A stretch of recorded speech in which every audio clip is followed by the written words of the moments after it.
Aku ingin dia tenang, aku ingin dia menjadi lebih baik. Ya, Dan jadi aku tidak menelepon siapapun karena aku tidak ingin dia marah. Kupikir kami bisa melewatinya dan dia akan lebih terlibat. saat membukanya kami harus berbelok. Kapan menurutmu itu terjadi? Tapi itu hanya sebentar saja ketika putranya masih kecil dan cepat. Jadi aku bahkan merasa tidak punya waktu untuk memprosesnya. Perlukah aku mengambil sesuatu? Orang tua meninggal secara tak terduga, tapi para pejabat tahu ada lebih banyak cerita setelah mengetahui korban hanya seberat 70 pon saat kematiannya. Jadi saya akan memberikan Anda sebuah angka, supaya Anda bisa mengerti kenapa kami menanyakan pertanyaan-pertanyaan ini. Saat autopsi, diperkirakan kondisinya keesokan harinya dengan berat 70 pon. Oke. Dia setinggi 65 inci, indeks massa tubuhnya sudah di tingkat di mana dokter lain mengatakan, Aku tahu dia memang begitu. organ-organmu mulai gagal dan tubuhmu mulai berhenti berfungsi dan kamu benar-benar kelaparan sampai mati. Malnutrisi dan dehidrasi mulai terjadi. Kita akan membahas kasus yang mengerikan ini secara mendalam. Karena menurut pihak berwenang, orang yang bertanggung jawab atas kematiannya adalah ibu kandung korban sendiri. Jika bisa kembali ke masa lalu, apa yang akan kamu ubah? Guru Di, Kamu bilang aku akan membawanya karena dia sudah meninggal sekarang. Ini Inside the Crime dari Law and Crime, saya Elizabeth Milner.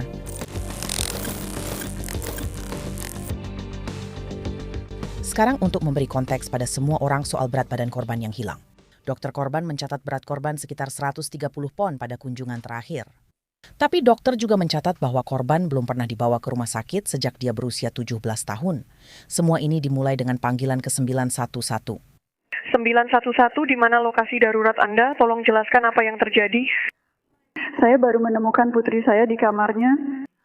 Dia ada di tempat tidurnya. Menurutmu dia tak bisa dibantu lagi?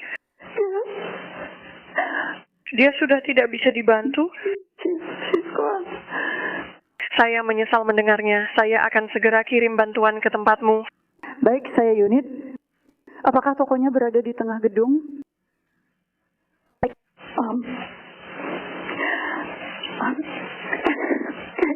Oke. Baik, usianya berapa? 23. Ya.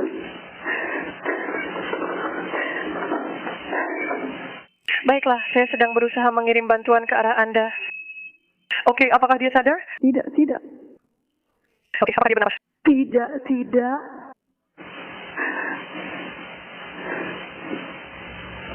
Terlalu dingin. Oke bro, aku di sini dan sedang kirim bantuan ke arahmu. Pertanyaan-pertanyaan ini tidak mengganggu sama sekali. Menurutmu dia tak bisa dibantu lagi? Ya, menurutku begitu. Yes, I do. Oke, kapan terakhir kali kamu melihatnya tadi malam? Before bed. Dan apakah dia sakit sama sekali? Apakah dia hanya agak lelah dan kurang makan belakangan ini, tapi tidak ada masalah? Tidak. No. Mereka tidak selalu memberitahu apa yang kamu tahu. Oke. Baik Nona, beritahu Maris Flaggers tentang situasi ini.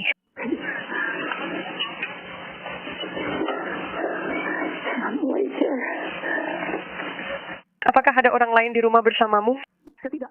Tidak, baik, saya akan mengirim seseorang untuk membantumu. Tolong tinggalkan semuanya seperti apa adanya saat kamu menyelesaikannya. Apakah ada yang bisa kami lakukan untukmu? Tidak, terima kasih. Baik, kami segera ke sana. Apakah kamu ingin diawasi? Tidak, Bu. Oke, dan pintu mana yang harus mereka tuju saat sampai di sana? Pintu depan mengirim kunjungan saat saya sedang menonton film. Panggilan dilakukan 4 Januari 2023. Detektif Kabupaten Waukesha di Wisconsin mengidentifikasi penelepon sebagai Amy Laskowitz menurut dokumen pengadilan. Petugas darurat membenarkan pernyataan Amy di telepon bahwa putrinya, Cora Laskowitz, 23, sudah tidak dapat ditolong secara medis menurut dokumen pengadilan. Petugas darurat membenarkan pernyataan Amy di telepon bahwa putrinya, Cora Laskowitz, 23, sudah tidak bisa diselamatkan secara medis. Para deputi menemukan Cora terbaring telentang di kamar tidur lantai 2 kondominium. Hanya Amy dan Cora yang tinggal di sana. Mereka juga tahu Amy adalah satu-satunya pengasuh dan wali Cora karena Cora didiagnosis autisme berat. Para deputi tampak terkejut melihat Cora dan mencatat, dia sangat kurus, Matanya cekung, begitu juga dengan pipinya. Amy mengatakan kepada deputi bahwa dia tidak bekerja karena harus mengasuh putrinya penuh waktu. Ada hal lain, kata Amy kepada para detektif. Itu juga cukup mengejutkan menurut saya, tambahnya kepada para deputi. Putrinya belum pernah keluar rumah sejak pandemi. Penting karena Amy menelepon 911 pada Januari 2023.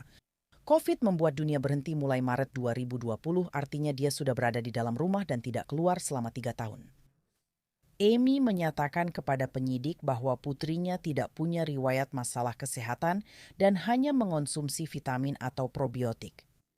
Saat ditemukan, Cora sangat kurus. Amy mengatakan putrinya makan camilan tapi sulit mengatur pola makan, sehingga Amy selalu mendorongnya menghabiskan makanan. Sehari sebelum Cora ditemukan meninggal, Amy mengatakan dia membuatkan sup sayur buatan sendiri untuk putrinya. Dia menyelimuti putrinya tidur, dan saat bangun, ia menemukan putrinya sudah tidak bernapas. Apakah ini kematian alami atau kecelakaan? Amy diinterogasi beberapa minggu setelah Cora meninggal. Bagaimana rutinitas harian Cora? Saya rasa itu akan berbeda antara dia masih muda dan bertambah tua, tapi misalnya saat mulai sekolah, seperti apa hari-harinya? Apakah dia sekolah penuh waktu dan punya teman? Ya, maksud saya dia mengenal orang-orang di sana. Saya tidak akan bilang mereka teman. Kamu tahu maksud saya?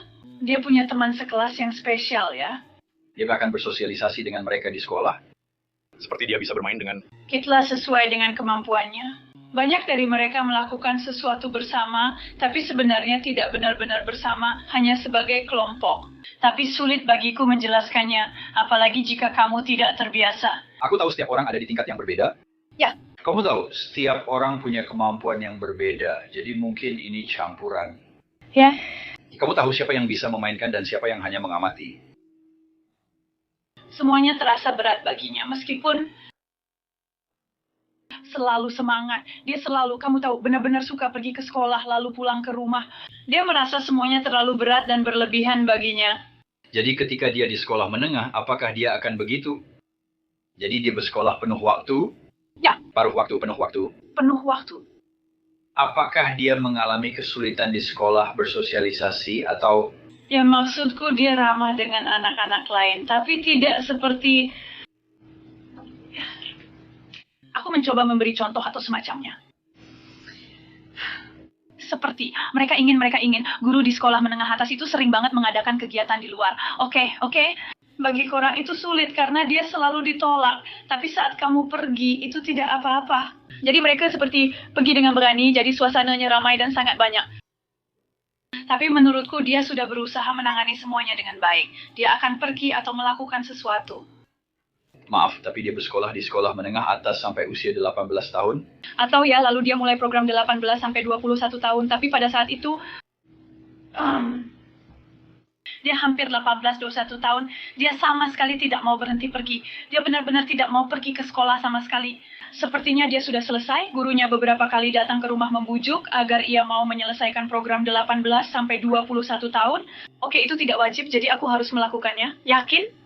Kapan terakhir kali dia pergi ke sekolah? Tepat sebelum pandemi, sekitar bulan Januari, lalu semua orang berhenti pergi ke sekolah pada bulan Maret, jadi memang benar. Dan setelah pandemi, lupakan saja. Itu sudah seperti salju, ya.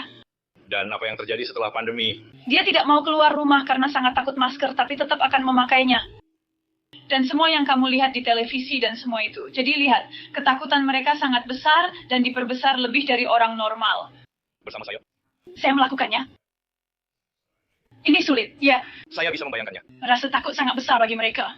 Apakah dia memang hidup seperti itu setiap hari, bahkan hampir setiap jam? Pernahkah dia diresepkan obat? Tidak. Sudah pernah dibahas dengan dokternya? Kami membahasnya, tapi dia bilang sekolah itu punya kekurangan dalam perilaku dan fungsi tubuh. Jadi, aku mempertimbangkan apa yang belum aku lakukan. Oke. Dan aku tidak tahu apakah itu keputusan yang tepat atau tidak. Apakah itu menjadi titik balik bagi Cora sejak pandemi dimulai? Ya. Jadi seperti itu. Tidak. Ketika aku begitu, semuanya menurun sejak saat itu. Dan itu benar-benar membuatnya sangat takut dan begitu banyak rasa cemas untuknya. Dia tidak mau karena dulu suka naik mobil dan bepergian. Kami pun sering pergi. Dia kemungkinan tak akan membahas ini. Kami akan naik mobil di pernikahan setelah pandemi melanda dengan memakai masker. Dan dia sudah melihatnya di televisi. Kamu tahu itu benar-benar seperti... Ya. Karena sepertinya... Jadi kamu tahu, berbicara di rumah pada bulan Januari lalu, saya mendapat kesan bahwa ada perubahan dalam perilakunya. Pola pikirnya juga, kamu tahu? Apakah dia bagaimana hubungan kalian berubah? Tidak, tidak. Atau Sarah bahkan tidak? Dia memang tidak mau pergi. Dia tidak mau. Aku tidak mau sekolah, aku tidak mau sekolah, aku tidak mau sekolah. Masalah utamanya hanya sekolah, seolah dia memang tidak mau. Itu saja maksudku, saat dia tidak sekolah, dia baik-baik saja dan lebih teratur.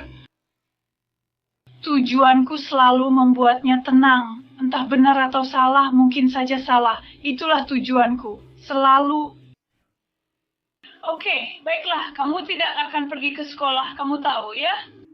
Ya, tapi apakah dia punya kerabat favorit seperti sepupu atau bibi atau paman atau nenek kakek? Ada cedera apa? Dulu, di waktu yang sama di sana kami punya ipar saya, saudara perempuan suami, dan suaminya biasa datang tiap minggu. Oke. Tapi lalu dia mulai, sejak pandemi dimulai, di situ lagi, dia tidak mau mereka masuk, dia tidak mau siapapun, dia sendiri juga tidak mau masuk. Bahkan seperti anggota keluarga. Tidak, tapi mereka datang tiap minggu. Memang begitu. Apa yang dirasakan? Kenapa maksudku? Apa yang membuat cemas saat anggota keluarga datang? Dia hanya tidak. Dia memang begitu, seperti takut. Apakah dia khawatir tertular COVID? Mungkin itu bagian dari alasannya, tapi kamu tidak akan pernah mendengarnya secara langsung, secara verbal, aku tidak tahu. Tapi dia cukup jelas secara verbal kepadamu bahwa dia tidak mau ada tamu. Baik itu saudara perempuannya atau hewan favoritnya. Ya, kamu tahu. Karena begitu dia mulai, kamu tahu maksudku, kamu tahu. Bukan soal dia bilang atau tidak, tapi bagaimana sikapnya, kamu tahu. Oke, jadi itu agak seperti itu. Terakhir mereka datang, dia bikin aku bermasalah. Aku bilang ke dia, aku akan datang, kan kamu tahu. Jadi aku bilang, iya, memang begitu. Jadi kamu seperti orang kepercayaannya, ya? Ya. Kamu seperti orang terakhir yang setidaknya bisa membuat dia tenang. Ya. Kadang dia hanya mentolerirnya, itulah dirinya. Kedengarannya itu berat dan hidup yang sulit. Aku tidak tahu apalagi yang harus aku Lakukan secara berbeda. dan itu jujur. Ya, saya tidak tahu. Kami mengatakan itu dengan benar, kami hanya mencoba mendapatkan gambaran, karena jelas kami baru masuk ke dalam situasi ini beberapa bulan yang lalu. Kami belum pernah bertemu kalian, jadi kami sedang mencoba memahami bagaimana kehidupan di rumah kalian. Cukup menantang ya? Saya mencatat pertanyaan yang saya pikirkan karena tidak tahu tingkatannya Cora. Dan saya tahu sudah disebutkan bahwa kamu yang menyiapkan makanan dan segala kebutuhannya. Tapi apakah dia pernah masuk ke hal-hal yang seharusnya tidak dia lakukan, seperti yang biasa dilakukan balita? Seperti apa dia lebih seperti itu? Contohnya, pernah dia mengambil gunting bulat lalu memotong semua rambutnya. Semua rambutnya? Semuanya habis dan dia tidak berdarah. Dia memang tidak banyak terluka, tapi benar-benar sudah botak. Wow. Guru itu, di kantor ini, Joe Thomas melihat ini. Dia membawanya dan mencoba mencukur habis sisa rambutnya. Keluarga lain bertanya apakah dia menderita kanker. Jadi dia akan melakukan hal-hal. Dia akan menulis di dinding. Dia akan melakukan hal-hal yang membuatmu harus selalu mengawasinya. Dia benar-benar seperti itu. Tidak perlu mengunci perlengkapan kebersihanmu. Anak-anak membuat stiker kecil. Maksudku kamu suka hal berantakan, suka mengeluarkan barang dan melakukan sesuatu, tapi tidak seperti itu. Tapi kamu nggak khawatir dia bakal makan barang-barang pembersih. Aku cuma mencoba memastikan kamu tahu kalau dia nggak melakukan sesuatu yang nggak biasa dia lakukan. Dia seperti... Apakah dia bisa merawat diri sendiri seperti mandi atau berendam, jadi kamu tak perlu membantunya? Dan itu selalu, dia memang tidak suka melakukan itu. Jadi itu pasti akan menjadi tantangan. Iya. Bukan seperti perjuangan fisik. Enggak, tapi kamu harus tetap, oke, kamu tahu. Apakah itu terjadi setiap hari? Untuk mandi? Aku sudah mencoba, tapi mencuci rambut selalu menjadi masalah. Kadang-kadang aku bisa membawanya ke kamar mandi, tapi kadang-kadang dia tiba-tiba panik. Saat mencuci rambutnya, kadang aku hanya melihat rambutnya, tapi kadang bisa melakukannya juga. Itu semua tergantung harinya? Hah? Itu tergantung harinya dia. Iya. Tapi mandinya setiap hari? Keramas itu kapanpun aku bisa mendapatkan air untuk rambutku. Dia punya downfit. Aku nggak tahu, seperti ada air di matanya atau apalah. Tapi dia tetap berpakaian sendiri, atau... Maksudku sampai tingkat tertentu? Ya, tapi aku mengerti maksudnya. Dan... Kamu tahu intinya, kalau dia tidak melakukan apa-apa, aku tidak. Kamu tahu maksudku, dia tidak akan pernah berpakaian. Kamu tahu, dia tidak akan pernah melakukan apa-apa, kan? Sepertinya semua kebutuhan dia, seperti mandi, pakaian, dan makan siang, harus aku yang urus. Iya. Autopsi Cora pasti akan mengungkap lebih banyak, kita sudah tahu. Ketika para deputi awalnya melihat tubuh Cora, dia sangat kurus. Tulis pemeriksa medis dalam laporan mereka. Tulang pinggul, rusuk, dan dada Cora tampak menonjol di bawah kulit. Mata Cora cekung seperti dicatat detektif. Tapi pemeriksa medis juga mencatat bahwa kulit Cora menunjukkan turgor, yaitu ketika kulit tidak kembali seperti semula setelah dicubit, yang juga berarti bahwa Cora sangat dehidrasi.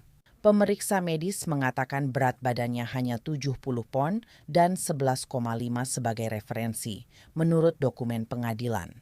Apapun di bawah 18,5 dianggap sebagai kategori berat badan kurang.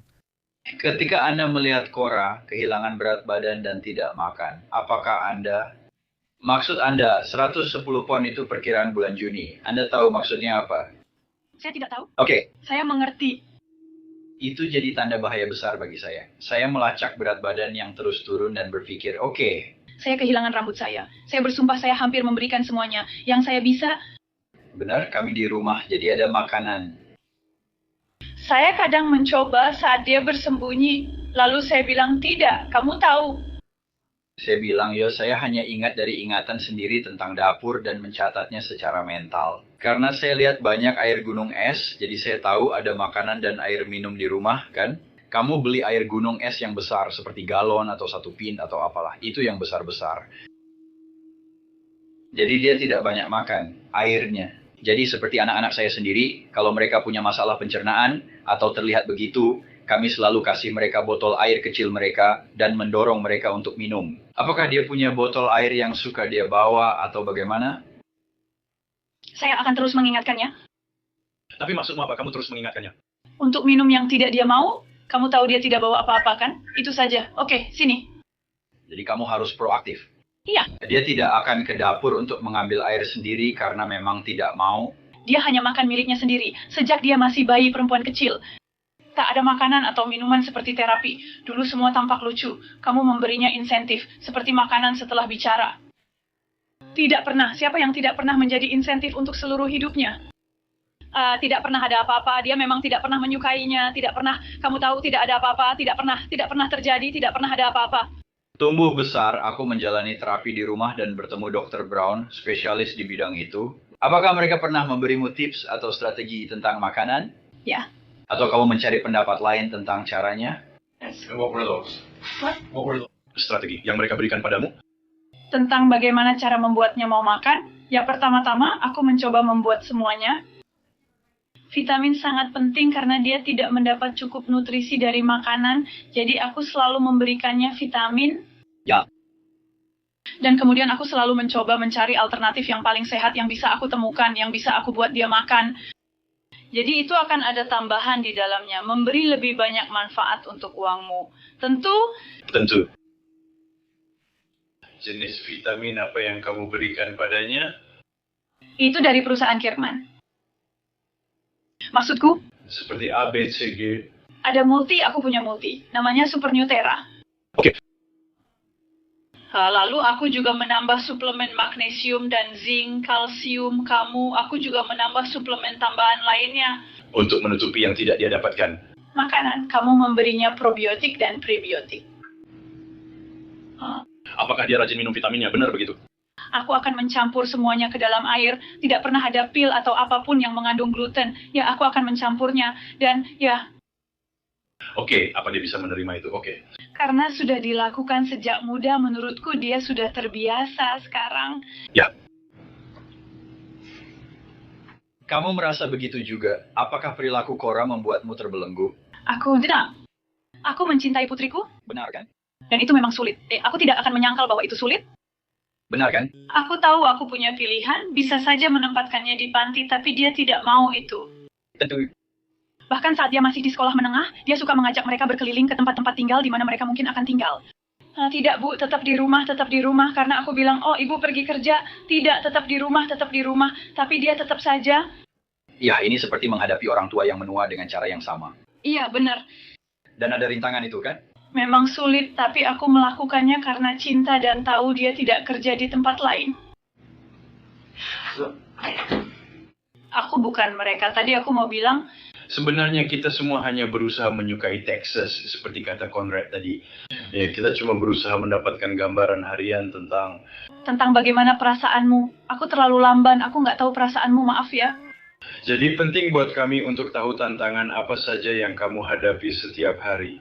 Tapi aku nggak akan pernah menyakitinya. Bukan, maksud kami bukan begitu. Aku peduli. Padanya sepanjang hidupnya.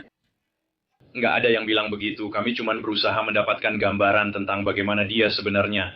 Mungkin keputusanku salah dan aku mengakuinya. Aku seharusnya membawanya masuk, tapi aku tak ingin membuatnya lebih sedih. Kurasa itu memang selalu menjadi tujuanku, untuk membuatnya tetap tenang. Karena kalau membuatnya marah, kamu tahu, membuatnya sangat gelisah. Maksudku, aku hanya... Itu sangat berat baginya, dan sulit juga bagiku untuk melihatnya, dan itu benar-benar sulit. Aku paham seperti yang kubilang, itu memang sangat menantang. Kata menantang pun terasa kurang menggambarkannya. Seperti keseharianmu. Membuat dia mau makan saja sudah terasa seperti perjuangan besar, kan? Aku akan memberimu angka agar kamu mengerti. Kenapa kami menanyakan pertanyaan-pertanyaan ini? Jadi saat autopsi dilakukan pada hari berikutnya. Dia memiliki berat 70 pon tingginya, 65 inci indeks massa tubuhnya sudah di tingkat itu, di mana aku bukan seorang dokter. Ini adalah saat organ-organmu mulai gagal dan tubuhmu berhenti berfungsi, dan kamu benar-benar kelaparan sampai mati, malnutrisi mulai terjadi, dan dehidrasi kembali terjadi. Aku hanya memberitahumu angka yang kami terima. Saat aku melihatnya, aku berpikir, kenapa dia berhenti makan? Kamu paham maksudku? ya, jadi ceritakan kepada kami saat kamu memandikannya, apakah kamu memperhatikan sesuatu? Jadi saya pergi ke autopsi, saya sendiri yang pergi ke sana, dan saya bisa melihat hanya tulang pinggulnya, tulang rusuknya. Tapi itu bukan rumah panggul atau tulang ekornya. Maksud saya tidak bermaksud menggambarkan secara grafis, saya hanya ingin kamu melihat yang saya lihat. Ya, itu sudah pada titik di mana tak mungkin ada yang lebih kurus darinya dan tetap hidup. Tidak ada lagi yang tersisa untuk hilang. Dan saya yakin kamu berpikir penyesalan itu datang belakangan. Ya, semuanya jadi jelas setelah kejadian. Saya memang punya keuntungan melihat ke belakang, kan? Saya sedang melihat kembali apa yang terjadi. Saya tidak di sana membantumu. Kamu tahu, saat dia makan lebih banyak, perutnya makin kembung. Jadi menurutku dia tidak terlalu kurus. Namun belakangan ini, aku merasa dia bukan tanggung jawabku lagi untuk diberi makan, dan perutnya pun tak lagi kembung. Benar kan, ya? Dan perut kembungku selalu membuat dia terlihat jauh lebih besar. Jadi seolah-olah dia memang lebih besar. Ya, aku bisa bayangkan perutnya, kan? Tapi kau tahu maksudku memang ada perbedaannya, kan? Sekitar 1,2 kilogram, ya? Mungkin aku salah saat memasukkannya, dokter. Ya, aku juga nggak tahu. Benar. Tapi kamu tetap mengawasinya saat mandi dan sebagainya. Dan dia mulai tampak kurus. Dia makin kurus, kamu bisa lihat. Ya, sekali lagi. Ya, seperti yang saya bilang, jika melihat ke belakang semuanya jelas. Saya tahu kamu merasa masih ada yang bisa dilakukan. Ya. Karena saat itu, kamu tahu itu soal hidup atau mati. Itu seperti aku tidak peduli. Kalau kamu tidak mau pergi, kita akan pergi. Kamu tahu, kalau kita perlu menenangkanmu atau mengikatmu di kursi dengan penahan lembut dan membawamu ke rumah sakit, lalu memasang, kamu tahu, selang makan atau semacamnya, hanya untuk membuatnya kembali. Aku tahu, hanya untuk membuat semuanya berjalan. Nah, karena kamu tahu, kesehatan usus, sesuatu yang dulu kamu lakukan dengan probiotik, kamu harus melakukannya. Itu butuh waktu. Kamu tidak bisa begitu saja memberi makanan ke seseorang. Dan lalu semuanya langsung membaik secara drastis. Benar, padahal aku sudah memberinya makan hampir selalu. Kenapa dia malah menurun? Kamu paham maksudku? Bisa saja maksudku, kalau memang ada masalah kesehatan yang membuat tubuhnya menolak makanan atau menolak air seperti masalah tiroid. Aku tidak tahu, itu tugas dokter mencari tahu, tapi mungkin memang ada sesuatu pada Cora. Itu terpisah dari makanan apa yang kamu berikan padanya, yang membuat dia tidak mau makan. Tapi itu tetap menciptakan keadaan darurat medis yang membutuhkan intervensi. Kamu tahu, solusi untuk penurunan berat badannya bukan berarti memaksakan makanan padanya terus-menerus. Dia perlu menemui dokter untuk mencari tahu, oke, memaksakan makanan padanya tidak berhasil. Apalagi yang bisa kita lakukan atau intervensi apa yang bisa dilakukan rumah sakit atau dokter agar dia bisa kembali normal. Aku tahu kamu berpikir lagi, aku tidak bermaksud membuatmu merasa aku salah. Ya. Saat aku telepon, kamu bilang sesuatu yang salah dan aku jadi memikirkan pertanyaannya. Jadi kamu tahu, aku tidak bisa menunjuk satu kesalahan, tapi situasinya secara keseluruhan. Enggak, hanya salah. Dan aku tetap menyalahkan diriku sendiri untuk semuanya. Ya, dia akhirnya meninggal di usia 23 tahun. Jadi aku berpikir, ya, itulah hal yang salah, karena itu tidak normal. Tapi kami ingin mencari tahu alasannya, dan aku tidak bisa menunjuk satu pun. Jadi tidak ada satu hal yang salah, hanya saja kami tidak punya jawaban, dan kami ingin mencari tahu apa yang terjadi dan alasannya. Detektif berhasil menghubungi dokter utama Cora, menurut dokumen pengadilan. Dokter menunjukkan catatan kunjungan terakhir Cora pada 3 Juli 2017 saat ia berusia 17 tahun. Catatan menunjukkan Cora memiliki nafsu makan baik saat kunjungan terakhir, bahkan setahun sebelumnya. Dia tercatat memiliki berat badan 135 pon dan indeks massa tubuh 22,12. Bisa dibayangkan betapa khawatir dokter saat tahu berat badan Cora saat meninggal. Kami hanya mencoba memahami bagaimana proses berpikirmu selama seminggu terakhir. Aku ingin dia tenang, aku ingin dia menjadi lebih baik. Ya. Aku tidak menelepon siapapun karena tak ingin dia marah. Kupikir kami bisa melewatinya dan dia tidak akan lahir. Kapan kamu berharap bisa melewati masa sulit itu? Menurutmu, kapan waktunya? Itu hanya sebentar saat perutnya lebih kecil. Aku merasa tak punya waktu memprosesnya, bahkan bingung apakah harus mengambil keputusan. Argumen? Ya, maksudku, kita bisa, bagaimana kalau itu, kamu tahu, kita bisa, bagaimana kalau itu sepanjang hari? Aku sudah melakukannya jutaan kali, aku yakin, ya. Menurut Yuna, kamu tahu, seperti itu, Desember. Seperti kalau saja dia pergi ke klinik darurat di dekat sini, aku rasa mereka akan langsung memanggil ambulans dan bilang dia harus dibawa ke intensive care unit. Itu cairan yang dipaksakan, mereka ragu tentangnya. Mereka pasti bilang, astaga, kita harus segera membawanya. Maksudku, kita nggak bisa cepat mengubahnya, kan? Aku cuma berharap dia bisa langsung bertemu dokter. Dan aku tahu kenapa perawatan virtual itu menarik. Aku mengerti alasannya. Aku tahu. Menurutmu bagaimana jika kamu bisa ini? Jika kamu bisa kembali ke masa lalu, apa yang akan kamu lakukan secara berbeda? Bawa dia masuk? Kamu lihat itu, membawa dia masuk karena dia sudah meninggal, atau hanya melihat gambaran besarnya. Menurutmu, kamu harus membawanya masuk? Haruskah aku membawanya masuk? Aku sudah mencoba.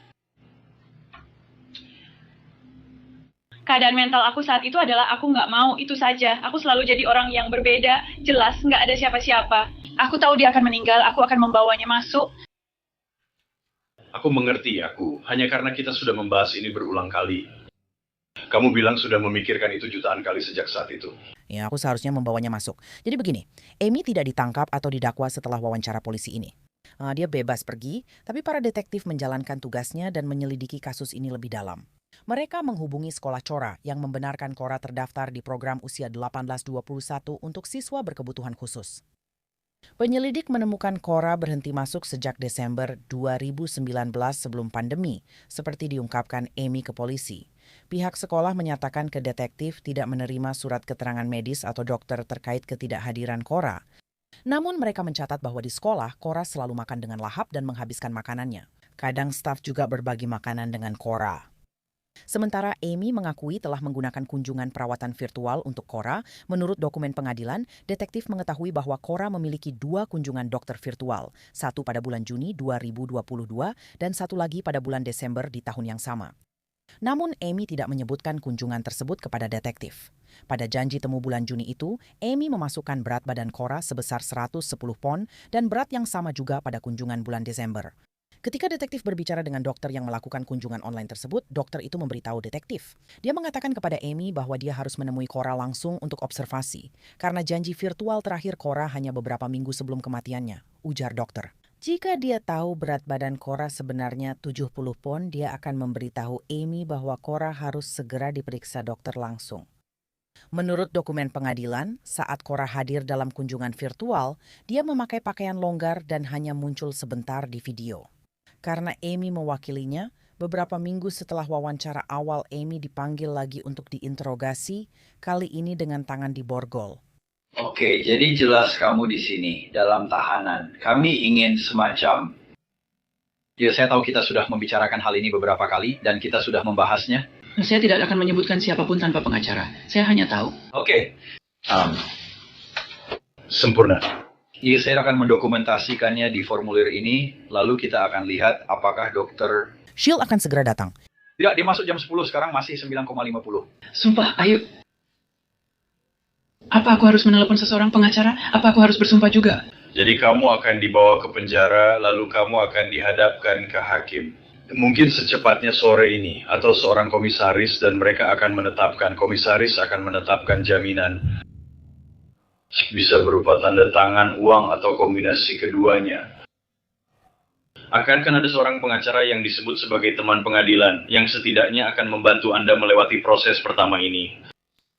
Dan setelah itu terserah Anda untuk bersiap-siap. Ya, Oke, jadi saya tidak perlu seseorang ditunjuk sekarang untuk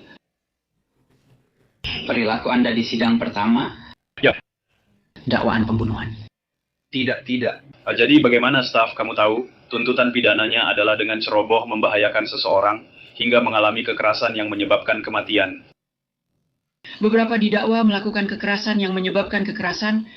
Yang mengakibatkan kematian. Jadi ya, Itu asal mulanya. Kami sudah bahas, nanti Dr. Shield akan jelaskan lebih lanjut. Banyak hal. Raja rumah ini namanya berbeda, Dotari. Dia, apa gelarnya? dia seperti seorang penyelidik. Dia pernah menjadi petugas medis di sini. Ya, dia bukan dokter. Dr. Shield, salah satu dari 2 dokter kami. Dia salah satu dokter yang melakukan otopsi. Dan saya rasa dia juga yang menandatangani surat kematian. Dan ini adalah kasus Dr. Shield. Dia ditugaskan untuk menyelidiki kasus ini, melakukan tes, menjalankan tugasnya, dan pada akhirnya melaporkan hasil temuannya kepada Anda sebagai keluarga terdekat. Jadi sekali lagi dia seharusnya segera datang. Kami akan menghubunginya dan memintanya untuk datang agar dia bisa mengurus bagiannya. Kami akan membawa Anda ke penjara, lalu ke kamar mandi di waktu tertentu. Ya, apakah Anda punya pertanyaan untuk kami? Saya tidak bisa menanyakan pertanyaan yang Anda tahu tentang ini, tapi saya akan menjawab sebisa mungkin. Anda butuh pengisi daya. Bisakah Anda tinggalkan pengisi daya saya? Haruskah mereka bawa pengisi daya sendiri? Siapa saja bisa ada di sana. Siapa saja bisa ada di sana. Ya, Atau mereka bisa menggunakan milik mereka sendiri. Kamu tahu seberapa mahal ini nantinya? itu akan menjadi keputusan komisaris terkait berapa besar uang jaminan awalmu. Di sana mereka membahas apakah seseorang punya riwayat kriminal, jenis tuduhan, dan koneksi mereka. Oh, tentu saja. Jadi, kamu tahu, kamu bukan seseorang dengan riwayat kriminal yang panjang, misalnya. Kamu tahu pelanggaran lalu lintas bagimu? Benar? Itulah, sekali lagi, alasan kenapa kami melakukan apa yang kami lakukan dan tidak masuk ke rumahmu dengan tim Special Weapons and Tactics dan... Are you people familiar at all? I mean, really? Akhirnya benar-benar bisa menjalani semuanya dengan baik. Sepertinya lingkungan tempat kamu tinggal sangat penuh tekanan. Ya, pada akhirnya dengan penyebab kematian adalah kelaparan dan dehidrasi dan When they fight you for everything. mereka pergi ke dokter. Ya. Dan dia tidak melakukannya selama 6 tahun. Jadi, Keputusan sudah dibuat, kita bukan untuk menanyakannya lagi. Dan kita sudah sering membahasnya dengan Amy, tapi keputusan sudah dibuat dan semuanya sudah terjadi. Dan itu maksudku, kita harus melakukan penyelidikan tentang itu. Dan bukan hanya detektif Conrad dan aku yang mengungkap semua ini. Maksudku, ini adalah hasil percakapan dengan pemeriksa medis, kantor jaksa wilayah, dan itulah posisi kita sekarang atau bagaimana kita bisa sampai ke titik ini hari ini. Kamu meminta pengacara, jadi sayangnya aku tidak bisa. Aku bilang, kamu meminta seorang pengacara. Jadi sayangnya aku tidak bisa mendengar tentang keadaan yang meringankan atau kondisi di rumah yang mungkin pernah dialami. Memang keadaannya seperti itu, dan kamu berhak mendapat pengacara, hak yang akan kami hormati. Jadi biarkan aku periksa. Jika kami memiliki petugas perempuan yang dekat dan tersedia untuk mengantarmu ke kamar mandi, kami akan membawamu ke sana secepatnya. Ponselku adalah Itu ada di sini. Akan butuh waktu lama. Menurut dokumen pengadilan, pemeriksa medis yang melakukan autopsi pada Cora mengamati bahwa tidak ada bukti keganasan atau infeksi yang bisa menyebabkan dehidrasi atau malnutrisi pada Cora. Cora meninggal karena dehidrasi dan malnutrisi, dan kematiannya merupakan pembunuhan. Jaksa menduga Amy gagal memberi hidrasi dan nutrisi cukup untuk putrinya. Amy didakwa ceroboh menempatkan individu berisiko penyalahgunaan hingga menyebabkan kematian. Dia membayar jaminan 10.000 dibebaskan hingga pertengahan Agustus 2023, lalu dijamin kembali. Dia bebas hingga persidangan, namun tidak pernah disidang. Sebaliknya, pada bulan Januari tahun ini, dia mengajukan permohonan Alford yang berarti dia tetap menyatakan dirinya tidak bersalah. Namun dia mengakui bukti negara kemungkinan besar dapat meyakinkan hakim atau juri untuk menyatakan dia bersalah tanpa keraguan. Hak yang kamu lepaskan kemudian adalah hakmu untuk menjalani persidangan. Persidangan dapat dilakukan di depan hakim atau juri beranggotakan 12 orang yang harus sepakat. Jika kamu bersalah, kamu kehilangan hak untuk diam dan keheninganmu bisa digunakan melawanmu. Kamu juga melepaskan hakmu untuk melakukan sebaliknya, yaitu bersaksi di persidangan dan mengajukan bukti. Kamu menyerahkan hak meminta surat panggilan yang mewajibkan orang datang ke pengadilan untukmu. Kamu melepaskan hak untuk menghadapi, memeriksa silang, menantang saksi negara, serta meminta negara membuktikan kesalahanmu di luar keraguan yang wajar. Kamu mengerti semua hak-hak itu? Ya. Dan kamu melepaskan hak-hak itu? Ya. Tuduhannya adalah kamu pada atau sekitar Rabu, 4 Januari 2023 di kota Pewaukee, Kabupaten Waukesha, Wisconsin. Kamu ceroboh membahayakan seseorang yang berisiko. Melakukan penyiksaan dalam keadaan yang menyebabkan kematian orang tersebut, bertentangan dengan hukum Wisconsin. Kamu mengerti, itulah tuduhannya. Ya, saya mengerti. Dan apa pembelaanmu? Saya mengajukan pembelaan Alfred. Jadi Anda mengaku bersalah dalam kasus Alfred. Oke, saya menerima pembelaan Alfred, baiklah. Aku tidak mengatakannya dengan benar, ya. Saya mengaku bersalah di bawah standar Alfred. Saya mengaku bersalah di bawah standar Alfred. Baik, terima kasih. Saya akan menerima itu. Saya akan menerima permohonan bersalah Alfred sesuai permohonan tersebut. Dan saya puas bahwa persyaratan dari permohonan Alfred telah dipenuhi. Melalui sifat kasus ini dan tinjauan pengadilan terhadap keadaan tersebut, saya akan menerima pengakuan bersalah, saya akan menyatakan terdakwa bersalah atas tuduhan pelanggaran, dan saya akan mencatat putusan bersalah. 2 bulan setelah permohonan diajukan, Amy resmi dijatuhi hukuman menurut Fox 6. Hakim kini membandingkan foto autopsi Cora dengan kamp konsentrasi Perang Dunia II. Pihak pembela dilaporkan meminta masa percobaan. Mereka berpendapat Cora bisa bangun dan mengambil makanan sendiri, namun hakim menolak argumen itu. Hakim menghukumnya 20 tahun penjara. Bahkan dikabarkan hakim mengatakan kepadanya saat vonis dijatuhkan bahwa dia memiliki tanggung jawab untuk menyelamatkan Cora, dan dia tidak melakukan itu. Catatan daring menunjukkan Amy Laskowitz menjalani 20 tahun penjara di Lembaga Pemasyarakatan Tekita, Waukesha, Wisconsin. Tanggal pembebasannya dijadwalkan pada bulan Maret tahun 2045. Terima kasih telah bergabung di episode Inside the Crime. Saya Elizabeth Milner.